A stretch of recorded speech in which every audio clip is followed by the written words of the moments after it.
বন্ধুরা, আমার মেয়ে আসছে, মেয়েকে সবজি তুলে দেবো। আমি চলে আসছি ছাদ বাগানে। প্রথমেই মেয়ে বলছে, মা একটা রসুন তোলো না।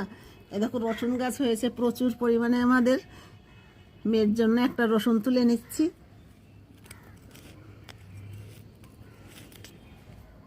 হয়নি এখনো মা? অল্প অল্প হয়েছে, কেটে গিয়েছে রসুন। এটা কি এক কোয়ার রসুন না? হ্যাঁ, এক কোয়া রসুন হবে। এই রসুনগুলো সবই এক কোয়া হবে।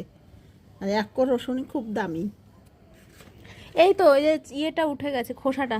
হ্যাঁ, কি বলবো, বলো না যে এখন চলে এসেছি টমেটো তুলতে।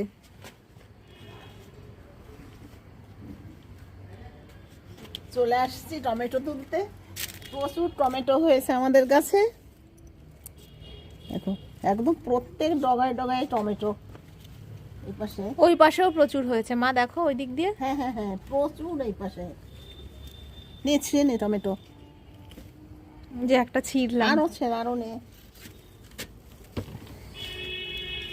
পেকেছে টমেটো।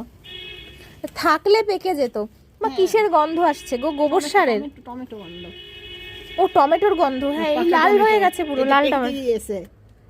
আমার কাঁচা টমেটো খেতেও ভালো লাগে। আচ্ছা, কাঁচা টমেটো সেদ্ধ খেতে ভালো লাগে। হ্যাঁ, এগুলো মাখাও খুব ভালো কাঁচা টমেটো। আর নেবে না? ওই পাশের গাছে আছে নাকি? ওই পাশের গাছে থেকে দিই।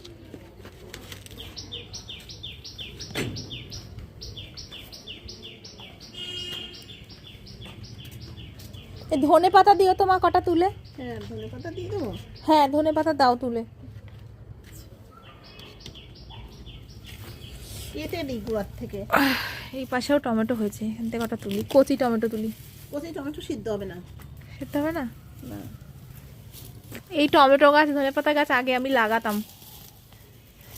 আমাদের বাড়ি সব ধনে পাতা গাছ আমার বড় মেয়েই লাগাতো, এখন আর ও লাগায় না, আমি লাগাই। এই যে ধনেগুলো শুকিয়েও গেছে দেখো। হ্যাঁ, ধনে শুকিয়ে গেছে। ওটা ধনে না, পাট গাছ। ও পাট গাছ, আচ্ছা। হ্যাঁ, আর বেশি দিও না, অনেক হয়ে গেছে, আচার বানাবো আমি। আচ্ছা। ভালো সুন্দর গন্ধ আসছে। এই ধনে পাতা টমেটো তুলে নিয়েছে। টমেটো পেকে গিয়েছে, পাকা টমেটো। আর টমেটো ভর্তা খেতে খুবই সুন্দর, কাঁচা টমেটো। আর একটা নিয়েছি রসুন।